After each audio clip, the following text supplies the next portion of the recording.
What's going on, guys? Welcome back to the Good Success Podcast. I am your host, Josh Culler, and welcome to the new year. It is 2018. This is our first podcast of 2018. And today we have a special guest on the show. His name is Glenn Stromberg. Glenn, hi. How you doing, man? Good, Josh. How are you? Fantastic. Just cold. I know we had Happy New Year. Happy New Year. Yeah, Happy New Year. Happy New Year. Merry Christmas. Here's the cold weather for you. Yep, absolutely.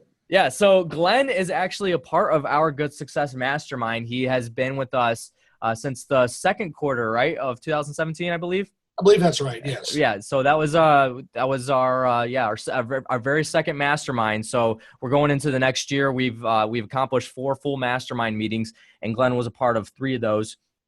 So he is definitely one of the cornerstone members of our mastermind. We absolutely love him to death. We're just ecstatic that he is a part of our mastermind, and just brings a ton of value to the room, ton of different perspectives and experience to the room, which is absolutely incredible. He's actually a part of a few other masterminds as well. We were talking about that earlier. He doesn't want to join anymore, and so we can't put another mastermind out there for him to take into. But anyway, so we're going to be picking his brain today, guys. This is an interview style. It's going to be very exciting. I'm going to have him introduce himself in just a few minutes. That's going to be our first question for him. But before I get into that, I'm going to talk to you guys about the Good Success Mastermind that is coming up in 1 month from now. It's insane, Glenn, how quickly the year has flown by. 4 events is ridiculous that we have done. It feels like we just started this thing yesterday. And so we're already on our first event for the 2018 year. And so that is very exciting. You guys go check it out. goodsuccess.com/mastermind. You guys can check it out there.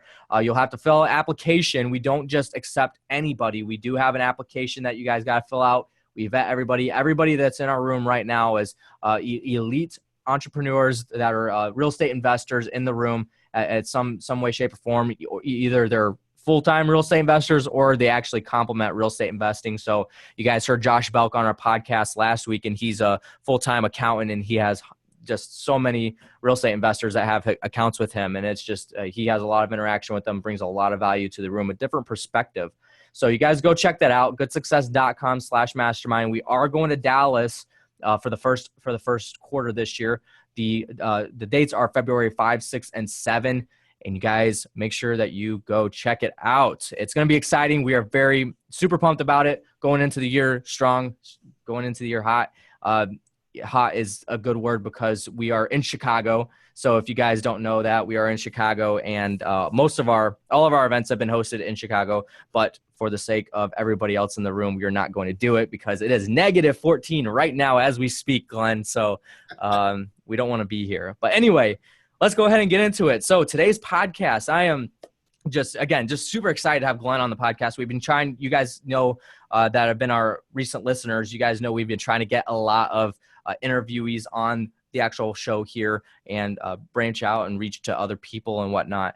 And Glenn is one of the first people I wanted to reach out to do that. I know we've had a couple other guests on the show, but Glenn definitely is one that we had to get on the show today. So Glenn, first and foremost, give us a brief introduction of yourself, who you are, what you do, how long you've been doing it. Just tell us all about yourself, man. Okay, very good. First of all, thanks, Josh. It's an honor to be asked to do this podcast. And like I say, I consider it a privilege. Thank you very much. So, yep. Well, first of all, I've got a great family. I've got 2 kids, 5 grandkids. And so, love them dearly, have a great family. A lot of had a great Christmas, everything else. And, I'm very active in my church. I'm on the leadership team in our church. As far as I'm an usher, and I teach a class. We do small groups in our church. I teach a class, and I'm very fortunate to lead a great business team. I've got a team now that those who don't know me, I have a specialty niche. We say we are not in the real estate business. We're in the wheel estate business. Wheel estate with Elmer Fudd. That's exactly right. That's point at a big wheel. So our motto is, if it didn't come with wheels, we don't buy it. And just to clarify, though, what we do, we don't buy mobile home parks. Those are personal property mobile homes. It's a whole separate thing. We buy mobile homes, primarily, probably 98% of them are double wides that are set up on land. They're real estate. They have a deed of trust on them. So they are real estate. People always ask me, don't mobile homes depreciate? Absolutely, when they're personal property. when they're on land. No, they don't, or they don't depreciate at all. Matter of fact, a lot of the homes that I bought in 2012 in Texas have doubled now ever since 2012. So they've appreciated nicely. We're also buying homes now in North and South Carolina, and we're looking to expand to some other states too. So that's an overview. That's an overview of what I do. Awesome. How long have you been doing that stuff? I have actually, I know I look too young, just kidding. But I've actually been involved in the manufactured housing industry in one way, shape, or form since 1982. It's ironic. I answered an ad out of the paper in 1982 to sell mobile homes on a mobile home dealership. And the guy said I could make $100,000 a year, and he was right. I could. And 2 years later, I opened up my own dealership, had that for about 6 years. I've been in a lot of different facets of the mobile home business. I've started mobile home subdivisions. I've developed mobile home subdivisions. I have actually owned mobile home parks. And for 15 years, I had a franchise with Clayton Homes. My claim to fame is I was partners with Warren Buffett. So yeah, I never met the man, guy. but that's what the paperwork said. So he bought Clayton Homes. And nice. By the way, that says a lot about manufactured homes. People say, well, why would you get in manufactured homes? Well, Warren Buffett did. He bought the biggest company in America. Yeah. So evidently there's something to it, and I agree with them. So that's what I'd say. Fantastic. So that leads right into the next question. So why does Stromberg Investments primarily do mobile homes? Like what is so much different about mobile homes that you don't want to buy something that doesn't have wheels on it? Why mobile homes? Well, first of all, it's a specialty niche. I like to say it's the best kept secret in real estate investing. Okay. Number one, most sophisticated real estate investors, they don't want to jack with it. They hear the word mobile home. They don't understand it. They don't get it. They don't want them. Matter of fact, we go to a lot of real estate investment clubs, and they send us their throwaway leads for mobile homes, and we pay them $1,000 for the leads, and when we convert them. So that's number one. There's very little competition. Number two, it's a specialty niche that I've done all my life. I understand them. I know the different manufacturers. I know the areas, and to me, the best part about it is they're about half the price for double the cash flow in most cases. So that's why I love them. That's perfect. Yeah. And you do those in not just Texas now, you said you do them in North Carolina, South Carolina as well? South Carolina, yes. How's the market between those two? I know that they're almost, Texas is all the way over here. Right. Carolinas are on the coast. Are the markets very similar, or is there a big difference in them? They're very different. They're very different. Texas, the Dallas-Fort Worth area especially, is a rapidly growing area. TxDOT, who does the roads here, says there's 3,000 people a week moving to the Dallas-Fort Worth area. Matter of fact, a guy here at the Fort Worth Club, that's where my office is, he basically said, it was an old country guy, and he goes, there just ain't enough saddles for all the butts moving here. That's definitely a Texas quote. Huh? That's a Texas quote, man. And but he's absolutely right. I've never seen it like this. It's a crazy, crazy, crazy seller's market. If a home is fixed up, mobile homes, site-built homes, doesn't matter. If it's fixed up and priced decent, normally there's five offers on it within a week. I mean, it's just crazy here. So how did I get to North and South Carolina? Well, through a mastermind group that I'm in. I know a person out there, a very good friend of mine out there. Matter of fact, Wendy Sweet, she's been to the Good Success Mastermind. We got to talking about it, and I did a little bit of research. She said, have you ever thought about North and South Carolina? And I said, not really. She goes, you ought to. There's 1 million mobile homes there. And when I did the market analysis, 1 out of 5 families roughly in North and South Carolina live in a manufactured home. So there's way more inventory there. We're in Texas. We're able to buy 1-2 a month right now. North Carolina, South Carolina, we can buy 8 to 10 a month right now. So wow, that's big awesome. Difference. Big difference. So is that because there's not a lot of competition? A lot of people are not doing manufactured homes in there. There's people that do it. I don't know if anyone's doing it on as big of a scale as we are, but there's people that buy them. But just the sheer number of manufactured homes that are in the state, there's just way more to choose from. I think Texas, 8% of families live in a manufactured home, where it's 19% in North and South Carolina. So that's what the difference is. Yeah, that's a big difference. Well, that's awesome. Okay, cool. So manufactured homes, that's why he does it. So next is, what is the best component that you have implemented in your business? Now, I know you have implemented, I believe Podio, I believe EOS. and maybe a couple other of items. But what's the biggest thing that's changed your business, not just in 2017, but ever? Like Stromberg Investments was like, this is the one thing that really we needed, and if we didn't have it today, we wouldn't be where we were at. I've got to say two things, okay? There's not one thing. There's two things, and they're both equally as important, okay? Number one was getting involved in mastermind groups, okay? Awesome. There is no way that my company, that we could have possibly grown if I didn't get in mastermind groups starting in 2012.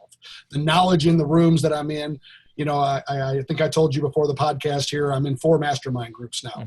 And I can't do no more, but there's not one of them. I don't leave a mastermind meeting without getting an aha moment that I could bring back to my business and make it go crazy. It's incredible how it works. When you know, it's Think and Grow Rich. Napoleon Hill said it well. You can't do it without the mastermind group. There's just stuff that you learn in masterminds that you'll never, ever think of on your own. So that was number one. Without the mastermind groups, there's no way I'd ever be where I'm at today. My company would ever be where it's at.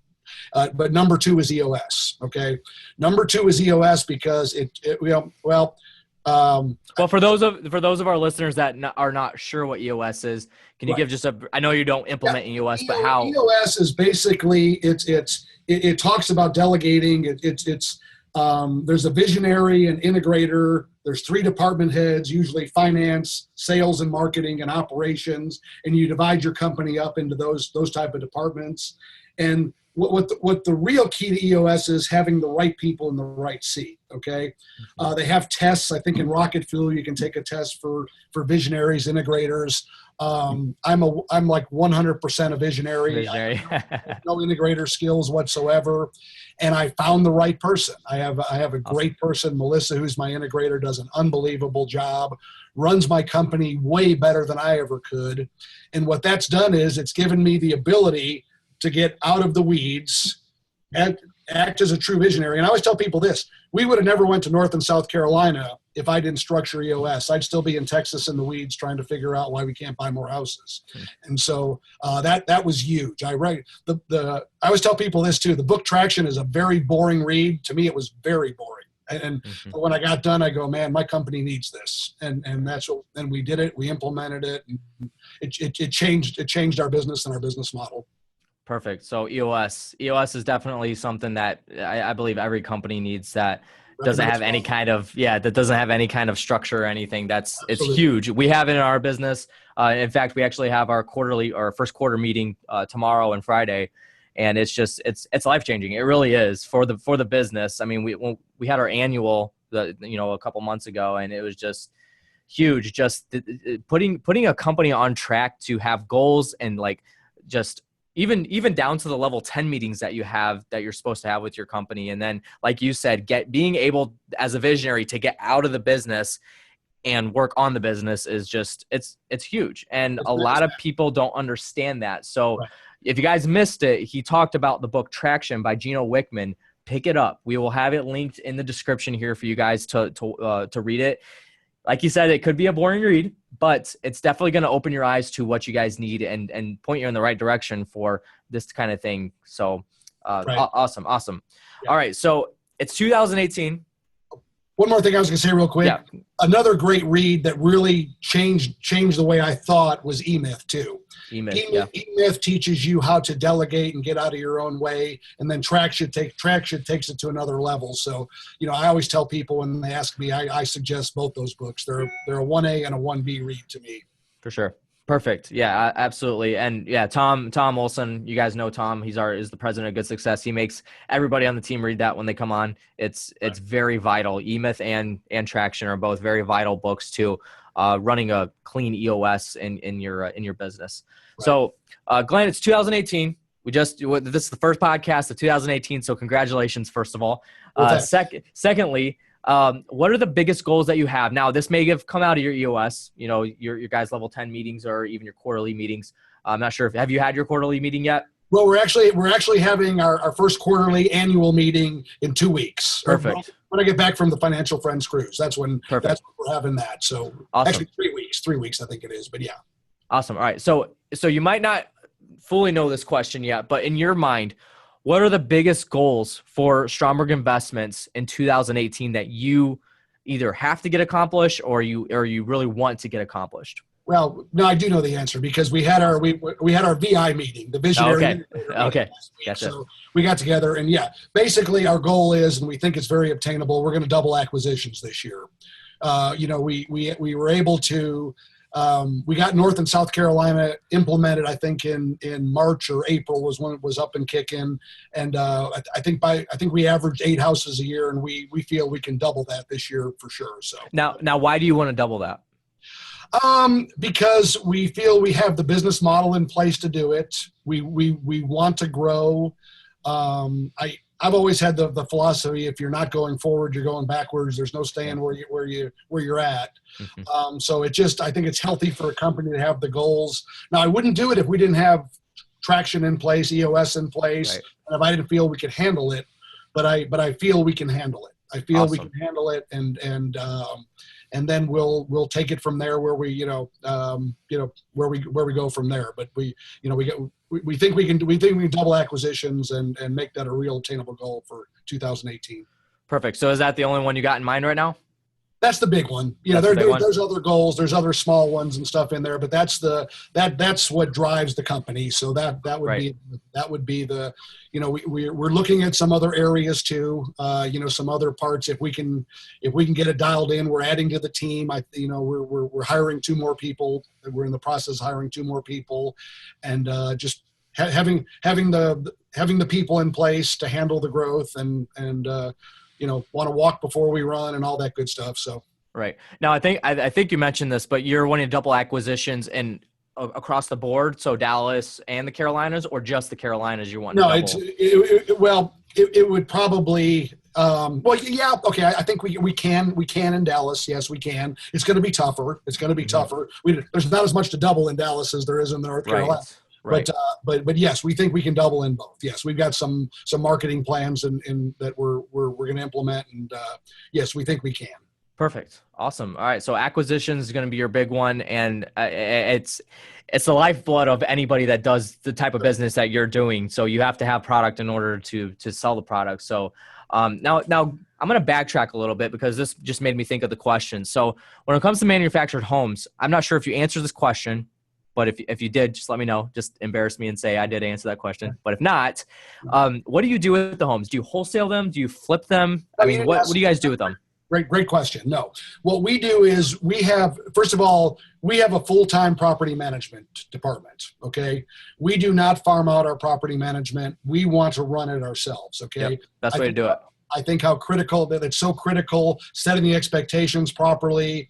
We have a 24-page lease. And I always tell people this: I haven't come up with an original thought in my life. I just copy what other people do that works. To take the best of what they do, put it together, and so I think that's one thing that we do very well. So we have 2 exit strategies.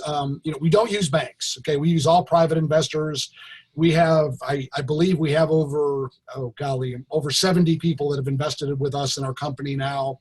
Many of them have done multiple deals. And so we have 2 exit strategies. One is a buy and hold. We buy it. Our company keeps it for the passive income. Okay. So we keep it, we manage it ourselves. Our second exit strategy is a turnkey, to where we buy it, we mark it up, we sell it to our investors, and we manage it for our investors. They get great returns. Everything we do is a win-win deal. On the option, when we buy and hold it, the investor comes in as the lender. They will fund they'll fund our acquisition cost plus our rehab. We'll pay them usually 6% interest plus 25% shared appreciation, or we do 8% and 0, whichever one they pick. Mm-hmm. And so they'll do that on the lending side. And then on the turnkey, we sell the home to them. We make our profit up front, and then we manage it for them. Perfect. Yeah, and I really want to ask that question because a lot of times when people think of real estate investors, they think they're going to fix and flip the house, and they're going to sell it retail, or they're going to fix and flip the house, sell it to a property management company that's going to manage the property or whatever. And I like that you do the property management in-house, because that's what Olson Group does too. And it is just it's so much better doing that kind of thing in-house because you have full control over it. And I want to say something real quick too, because this may help somebody out there. Yeah. I wasn't smart enough to come up with this model on my own. No way. Okay. Back in 2007, 2008, before the crash hit, we were flipping 2 to 4 mobile homes a month, making probably $20,000 to $40,000 a pop. Life was good. We were doing good. Okay. Awesome. But it's that old phrase, kill and eat, kill and eat, kill and eat. It was just, it's a job. It was a high paying job, but it was a job. When the crash hit, and I mean, the crash hit just like that, you couldn't give one away. The banks froze up. We had 18 properties that we, had investor money on, and we couldn't sell anything. So I had to go learn property management. I started going to real estate investment clubs, talking to property management people and stuff, formulating a plan because I had to lease them out. I didn't have a choice. Now I look back on that. That was the greatest thing that ever happened to me because now I've got a good portfolio of buy and holds, and every month my month is made on the first to where the passive income, it comes in on the first, and it's wonderful. Awesome. So awesome. I think it's when young people ask me, young real estate investors ask me, how would you do it? I say I like the model: buy one to keep to get the passive income, and then buy, fix, and flip, or do a turnkey model on the other one, so you can build your business and have eaten money, as some guys like to say. So I think a healthy combination of both is I like to do the 50-50 of both, and I think that's a great way to build a business. Right. And I love that you talked about going through the real estate crash, because a lot of people that we've had on, guests on the podcast here have been through the crash, and just hearing the stories that how they made it out, what they did after it happened.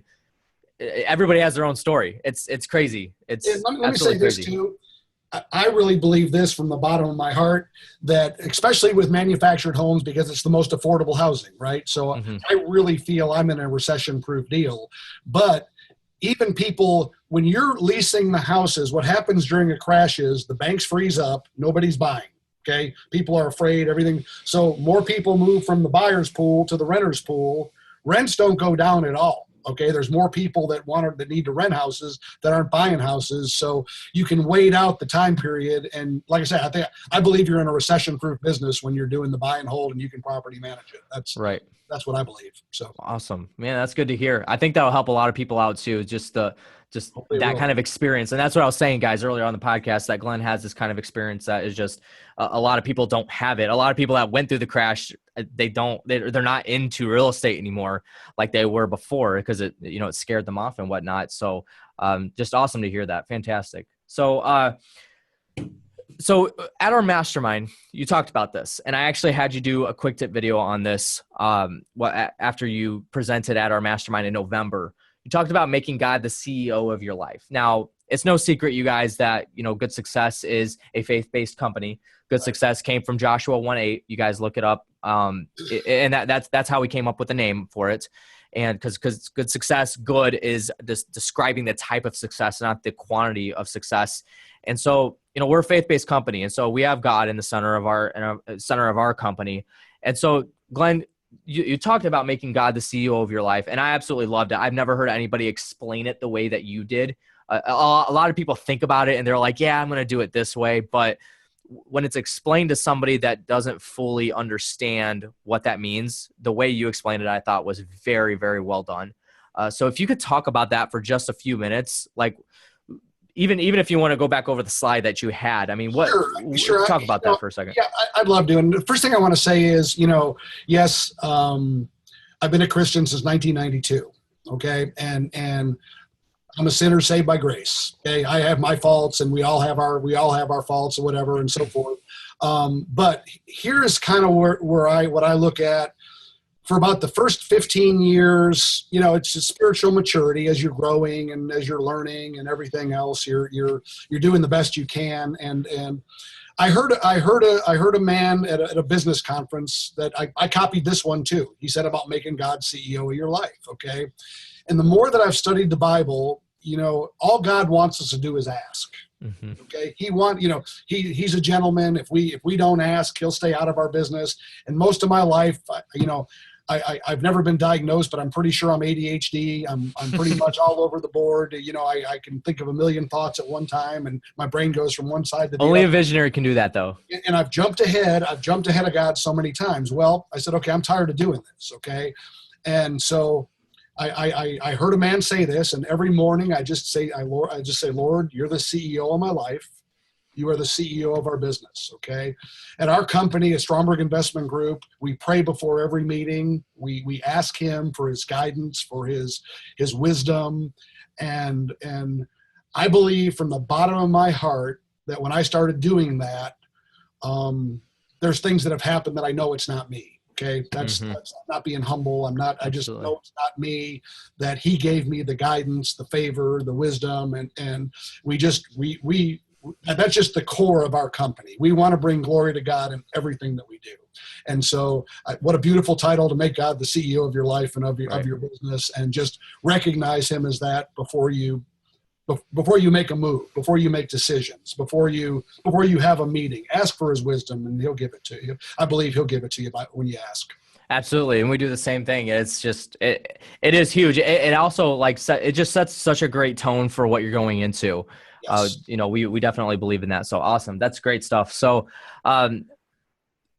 you talked about this earlier about being in a mastermind. You said you're in 4 right now. Is that correct? And I'm in 4. I lead. You don't want to get into 5th one? I lead 1 and I'm in 3 other ones. Yes. Okay. Perfect. So, I know you talked about this a little more in depth. So, why a mastermind? Like, what is the purpose of a mastermind for you? I know that you said that it's the biggest thing that you have implemented into your business is being a part of a mastermind. But going a little more depth, maybe not necessarily what you've learned in a mastermind, but why is it so important when it comes down to being in a mastermind? Well, I use this analogy. I could sit in a room for 100 years and never come up with ideas that I'll learn in mastermind groups.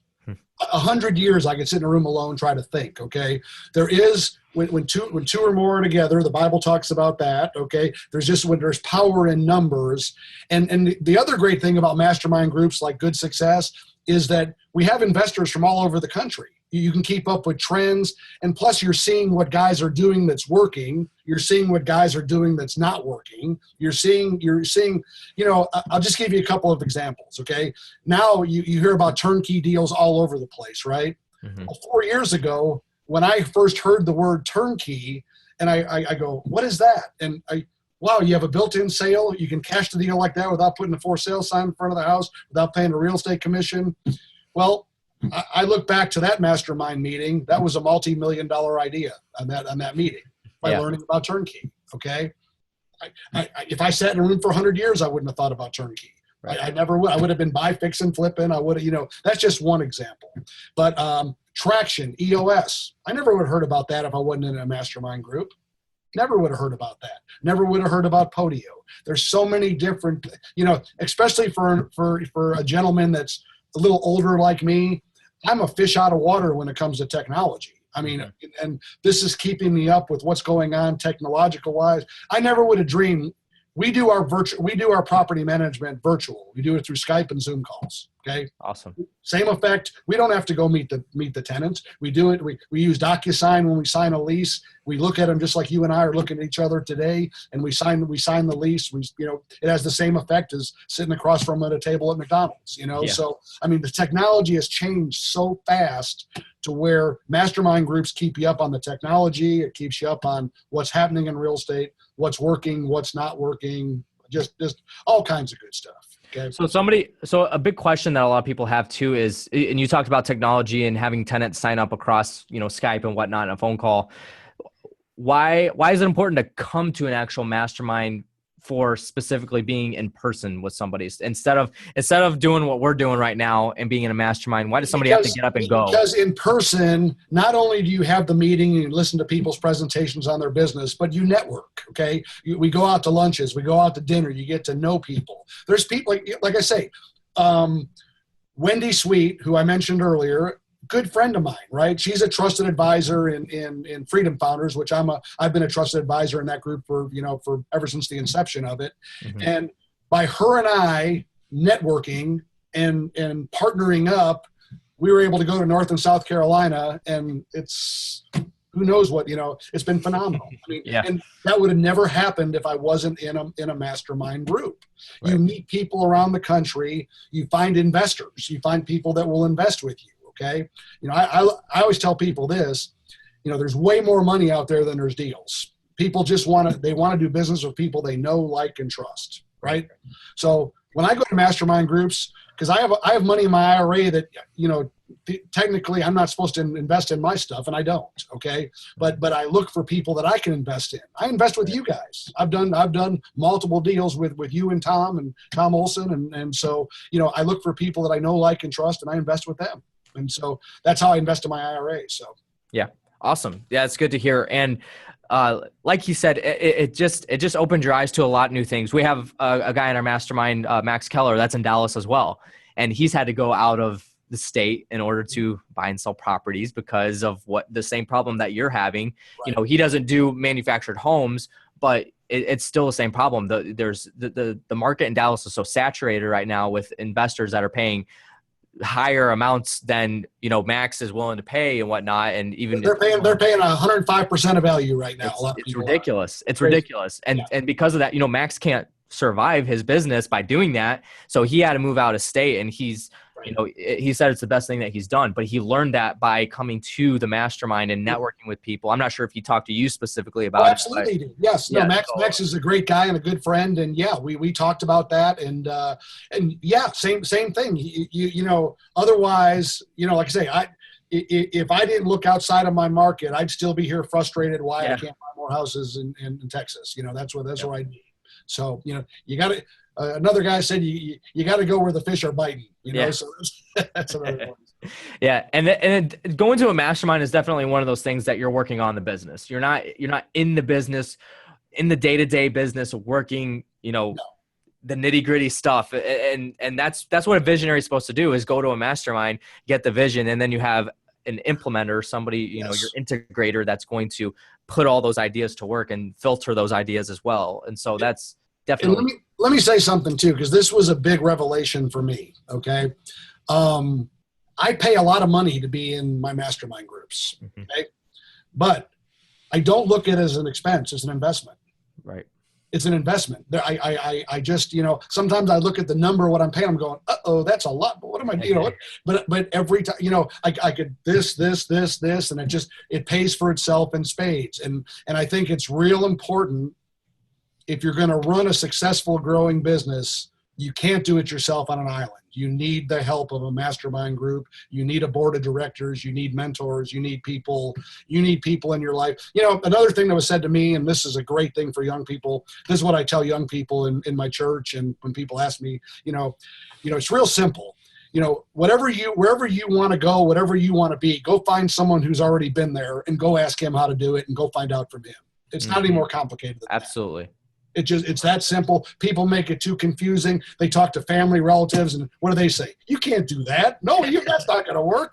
Go find someone who's done it. Go find him, and he'll show you how to make it work. That's such good advice, because a lot of people, especially entrepreneurs, want to do things on their own. Like, it's natural sometimes that it comes like that, but you have to push that out of the way and be willing to learn from other people, because like the saying goes, everybody has something to teach you, no matter what it is, in all walks of life. It's absolutely huge. And masterminds, you got people that are in there that are highly experienced. They've had many, many years experience, been through the real estate class like yourself, and just so many different components in masterminds that people can help you with. So absolutely. That's awesome. All right, great. So last question that we have here, and then we're going to wrap it up for today. So this is the big one for a lot of our audience, are newer investors, people that haven't done as many deals as yourself or as Olson Group has, or, other real estate investors, especially the ones that are in our mastermind. We have a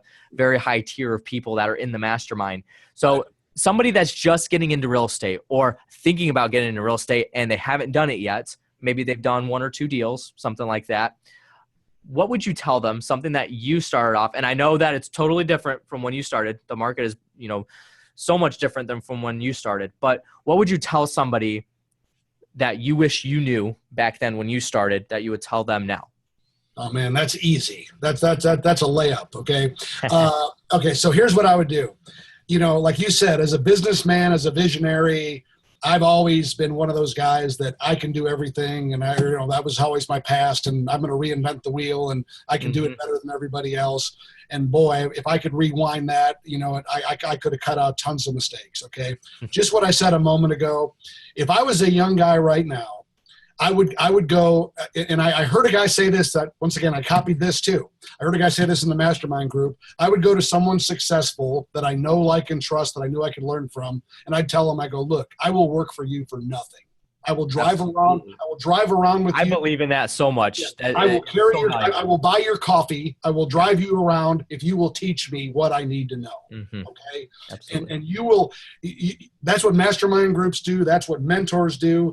They will take you in 1 year what probably 10 years would have took on your own. Okay, and you. That's the critical element. Go learn from someone who's made the mistakes. I've made a bunch of mistakes. I've got some big hits and some scars in my past that I can tell you about on another podcast. Mm-hmm. But if a person can avoid that, okay, if they get the right mentor, the right help, the right mastermind group, and look at it this way too. Every big corporation has a board of directors. Why do they have a board of directors? Because they need it. It's right. A mastermind group. They need someone looking over their shoulder to make sure I have a board of directors for me. Okay, people that are smarter than me, that I can confide in, that help me. Like when I get off track, they slap me in the head and they know that's stupid. Don't do that. Yeah. And you need someone to be honest with you and tell you that. Absolutely. I love that working for free too, because that's something that I have believed in. I have done myself. And a lot of people, they get focused on this. They get too focused on, well, if I work for free, I'm not going to make any money. How am I going to make money? And then no, go ahead. Absolutely. Let me say this. Okay. All right. But okay. The local college here is TCU. Okay. TCU is $60,000 a year, room and board and tuition to go there. Okay, nice. So kids all day long are willing to pay $240,000 to go to TCU for 4 years. Maybe not them, but their parents. Okay, mm-hmm. You took that. You don't have to spend the $260,000. You go work for free for somebody. Learn the deal. I guarantee you, in 4 years, you'll be making way more money than the guy. 100% believe that. Making way more money. So yes, you're not. It's all perception, how you look at something, and yeah. So that's if there's young real estate investors on here that didn't hear anything else I said, I hope they heard the end of this, because that's the most critical thing. I tell my kids, my grandkids, I tell young people all the time, that's exactly what I would do. And definitely, like I said, I've done it before. I'm 24 years old right now, and I've done work for free that completely had so much more ROI on that than, paying for education, trying to learn it my way and, say I can do it, like that kind of thing. And I know Tom's done it as well. And a lot of people that are in our mastermind, they've kind of had mentors and worked for those mentors for free in order to get education. And it's invaluable. When you can get past this, that's when it becomes like, you have nothing to stop you now. It's going to be 100% knowledge. You're not working for money. Yes. You're working for knowledge. Exactly. And you're investing in yourself and in yes. your future. You're investing. You're not wasting time. You're not working you're investing, because you will learn more from that than anything else that you can do.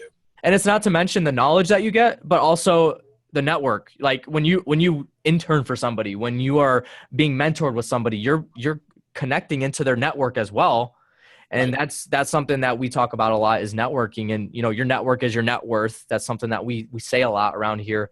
And those are two reasons why to do it. So I'll say this, and I'm a big advocate. I went to college. I got a business degree. Okay, wouldn't trade it for nothing.